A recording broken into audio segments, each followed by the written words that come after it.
What's up guys, welcome back to my channel. We are back to work on my first ever car, the Hyundai Excel. So in this video, I'm going to be installing the new shocks in the front because the old ones are blown. So I've got the new shocks now, they just came. So I'll show you what they look like. Alrighty, so we've got the shocks. So these are brand new and ready to basically just put the springs on, put the bump stops on and put in the car. So I've got a pair of fronts. The rears in the car aren't too bad. I'll probably replace them in the future, but the fronts really were dead. So I really needed to replace them first. So we've got the new shocks. So they look quite nice and new. So they are KYBs. I've had a quick look. They seem alright. I'm not really too sure, but I guess we'll find out how long they last. But at least it'll be better than standard shocks. So basically today's job will be to put the springs on, put the bump stops on and the top hats, and then put these in the car. So the past few days I've been tinkering around with the car trying to get the bump stops engaging right. In the rear they were completely fine, it went completely up and the bump stops would engage before it hits anything, you know, in the chassis. But the front, they engaged too early. So basically what I did is I cut some of the bump stop off so I could get the wheel to travel more up. And the reason for that is because I didn't have a whole lot of travel with these lowering springs that I have. They're quite low and it engaged too early, and it would basically result with a really rough ride because it would just hit the bump stops over every single bump basically. So we have the bump stop here, so it's kind of like a boot, and then it's got the bump stop inside. So I've cut off the top bit. So I've got that. I've got the springs and I've got the top hats here. So I'll be putting them all on the new shocks, and then I'll put them in the car. And then I've got to wheel align it because it needs a wheel alignment pretty bad, obviously. So yeah, let's get to work.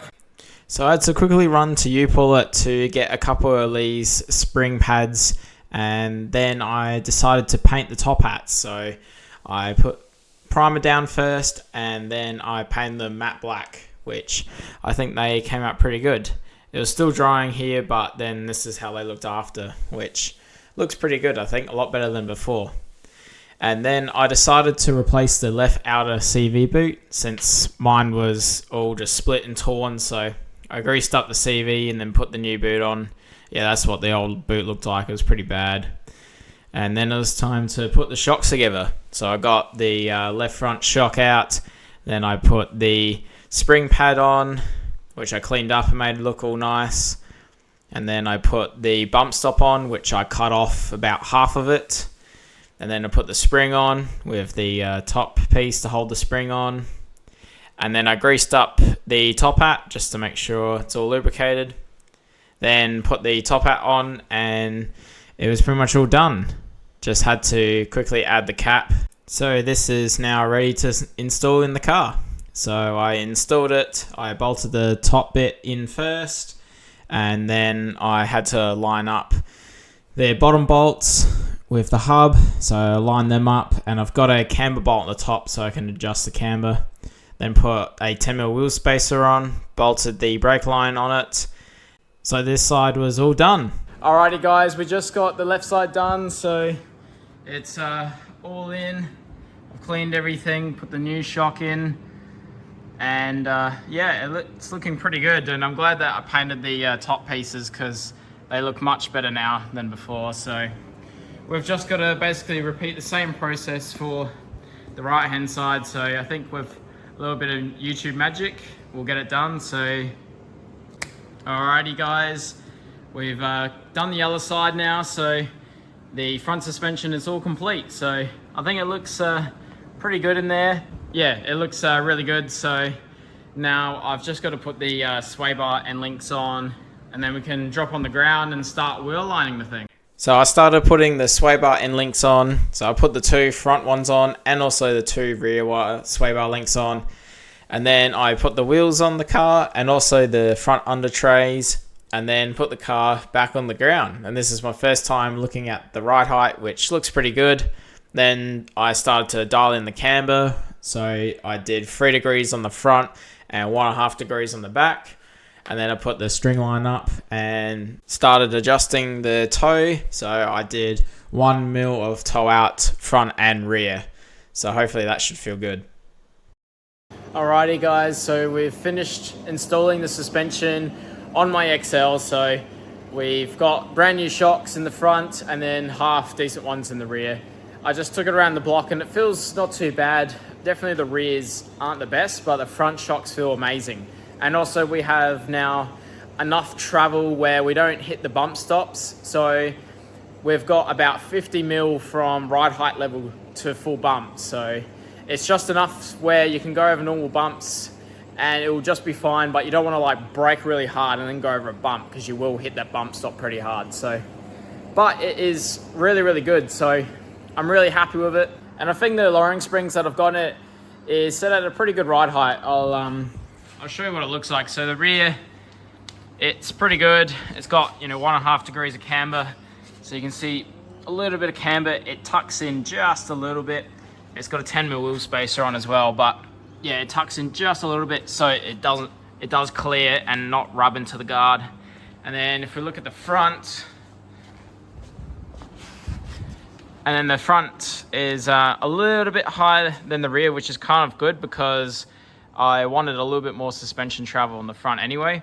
So a little bit high on the front, so it's kind of like negatively raked towards the back, but plenty of clearance, and it's just sort of tucked in a little bit so we can clear the guard as well. But yeah, so that's 3 degrees of camber on the front and then 1.5 degrees in the back. And then with 1 mil of toe out each side, front and rear. So I think it looks pretty good though. I think it's a pretty good look. It's just kind of tucked in just a little bit on each side, front and rear, but I think it sits at a pretty good ride height. It's not too low. It's not gonna scrape into anything, which is good. Whereas before I had my 15-inch rotor wheels, and like to get a good ride height, it would just scrape into everything. So yeah, I'm really happy with that. I'm pretty stoked. So I have to remember as well is that I plan on this being like my daily driver. So I didn't, I used to have the XYZs in it, and yes, you could lower it heaps and have a really cool fitment, but it was just so bumpy on the road that for a daily driver just didn't want that. So I think I've matured a little bit, and I've gone with just some standard shocks with some lowering springs, and I think it sits at a good ride height. It's way better than stock. Stock is so high, it looks like a monster truck. So yeah, it's definitely way better than stock, and mainly it'll ride comfortably as well. So I think the next things with this car is I want to paint the wheels, so you'll see what color I'll do them. And then also I think maybe what you could see in the next video, I'm not too sure, is I'll be starting to maybe prep the panels or some of the panels for paint.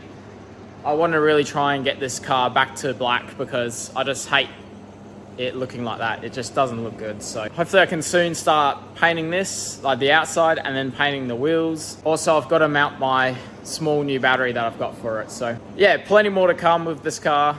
It's getting pretty late, and I've got a whole lot of mess to clean up. So I'm gonna clean up the workshop, and after that I'll go home and relax. But that will be it for this video. Thank you very much for watching, and I'll see you guys very soon.